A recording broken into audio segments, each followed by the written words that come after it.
ഇതിപ്പോൾ നന്നായിട്ട് നല്ല പൗഡർ പോലെ ആകണ്ട, ലൈറ്റായിട്ട് കുറച്ച് തരിതരിപ്പായിട്ട് പൊടിച്ചെടുക്കുക ഇത്.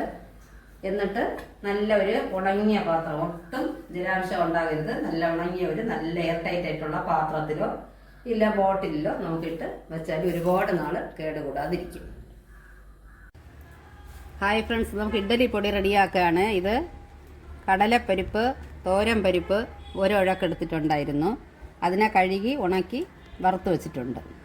ഒരു ഡ്രോപ്പ് എണ്ണ ഒഴിച്ച് ആദ്യം വറുക്കാൻ തുടങ്ങി, ലാസ്റ്റ് മൂത്ത് വരുമ്പോൾ ഒരു ഡ്രോപ്പ് നല്ലെണ്ണ ഒഴിച്ച് വറുത്ത് വെച്ചിട്ടുണ്ട്. 4-5 വറ്റൽമുളക് ഞെട്ടോടെ തന്നെ ഇട്ടിട്ടുണ്ട്. ഒരു തുടം വെളുത്തുള്ളി, അതും നല്ല ലാസ്റ്റ് വാങ്ങാറായപ്പോൾ ഇണത്ത് നല്ലതായിട്ട് ഇങ്ങനെ ഇട്ട് വറുത്തെടുത്തിട്ടുണ്ട്. കറി ലീവ്സ് ഒരു കെട്ട് കഴുകി നിഴലിൽ ഉണർത്തിയെടുത്തതാണ്. 2-3 ദിവസത്തിന് മുമ്പേ അത് കഴുകി വെച്ചിരുന്നാൽ മതി, ഓരോന്നായിട്ട് ഉതിർന്ന് ഉണങ്ങിയിരുന്നോളും. അത് വറുത്തിട്ടുണ്ട്. ഒരു വലിയൊരു സ്പൂണിന് എള്ള് കഴുകി അതും ഇതിൽ വറുത്ത് ചേർത്തിട്ടുണ്ട്. എല്ലാം ഓരോന്നായിട്ട് വറുക്കണം, ഒരുമിച്ച് വറുത്താൽ ഓരോന്നിനും ഓരോ വേവാണ്. അതുകൊണ്ട് ഇനി ഇതിൽ ഉഴുന്ന്, പരിപ്പ് ഒരൊഴക്കാണെങ്കിൽ 2 ഉഴക്ക് ഉഴുന്ന്, വെള്ള ഉഴുന്ന്, ഉരുട്ട് ഉഴുന്ന്, അത് കഴുകി ഉണക്കിയതാണ്. അത് വറുക്കുന്നുണ്ട്. അത് ഏതാണ്ട് ഒരു പകുതി വറുത്ത് വന്നപ്പോഴാണ് കറി ലീവ്സ് ഇട്ടത്. അതിലും കുറേ ഉണ്ട് അത് വറുത്ത് വച്ചിരിക്കുന്നതിൽ. ഇങ്ങനെ വറുത്തിട്ട് നല്ല മൂത്ത് വരണം. ഇതിൽ ഒരു ഡ്രോപ്പ് എണ്ണ ചേർത്തിട്ടുണ്ട്. ആദ്യമേ ചേർക്കണ്ട, ഒന്ന് മൂത്ത് വരുമ്പോൾ ചേർത്താൽ മതി. നല്ല കൊടുകൊടായിട്ട് വറുത്ത്. ഞാൻ ഇത് മുഴുവൻ മല്ലിയല്ല ഇടുന്നത്, പൊടിയാണ്. അതുകൊണ്ട് ലാസ്റ്റിൽ കുറച്ച് മതി, ഒരു ചെറിയ സ്പൂണിന് ഒരു മണത്തിന് വേണ്ടിയിട്ട്. വറ്റൽമുളക് ഒരു 4-5 ഇട്ടിട്ടുണ്ട്. എരിവിന് കുറച്ച് ഒരു സ്പൂൺ, എരിവ് പോരെ, അതുകൊണ്ട് ഒരു സ്പൂൺ തികച്ച് വേണ്ടത്. അതുകൊണ്ട് ഒരു 3/4 സ്പൂൺ ചെറിയ സ്പൂണിന് മുളക് പൊടി.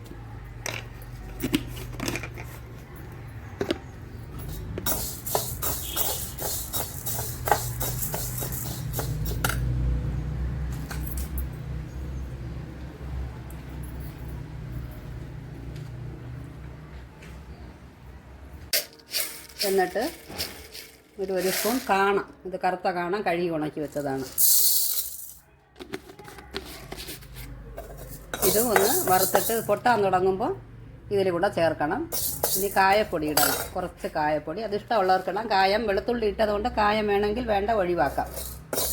ഒന്നുകിൽ വെളുത്തുള്ളി ഇടാം, ഇല്ല കായ ഇടാം, രണ്ടും ചേർക്കുന്നവരും ഉണ്ട്. ഇതൊന്ന് പൊട്ടാൻ തുടങ്ങുമ്പോൾ ഇതും കൂടെ ഇതിൽ തട്ടണം. ഇത് കാണം പൊട്ടി തുടങ്ങുമ്പോൾ അത് മതിയാക്കാം. ഇതിൽ മെയിൻ ഇൻഗ്രീഡിയൻറ്റ് ഉഴുന്നാണ്. 2 ഉഴക്ക് ഉഴുന്ന്, 1 ഉഴക്ക് തോരൻ പരിപ്പും കടലപ്പരിപ്പ്, കാലുഴക്ക് കടലപ്പരിപ്പും ബാക്കി തോരൻ പരിപ്പ് ഇട്ടിട്ടുണ്ട്. എല്ലാം സെപ്പറേറ്റ് ആയിട്ട് വറുക്കണം. വെളുത്തുള്ളി നന്നായിട്ട് വറുക്കണമെന്നില്ല, തോടോടുകൂടി ഇങ്ങനെ ടൈറ്റായിട്ടൊന്ന് ചൂടായാലും മതിയാവും. പിന്നെ കറി ലീവ്സ്, കുറച്ച് എള്ള്, കുറച്ച് കാണം, കുറച്ച് വറ്റൽമുളക് ഞെട്ടോടുകൂടി തന്നെ ഇട്ടിട്ടുണ്ട്. പിന്നെ ഇത്രയൊക്കെ ഉള്ളൂ ഇതിൽ. പിന്നെ ഇത് പൊടിച്ച് വരുമ്പോൾ നമുക്ക് ഉപ്പിടാം, കല്ലുപ്പ് കുറച്ചിട്ട് കൊടുക്കാം. ഇട്ട് നന്നായിട്ട് പൊടിച്ച് വെളിച്ചെണ്ണയിലോ നല്ലെണ്ണയിലോ ചാലിച്ച് നമുക്ക് ഇഡ്ഡലി, ദോശ ഇതിൻ്റെ കൂടെ കഴിക്കാം. ഓക്കെ ഫ്രണ്ട്സ്, ട്രൈ ചെയ്ത് നോക്കൂ. Please share and subscribe. Thank you.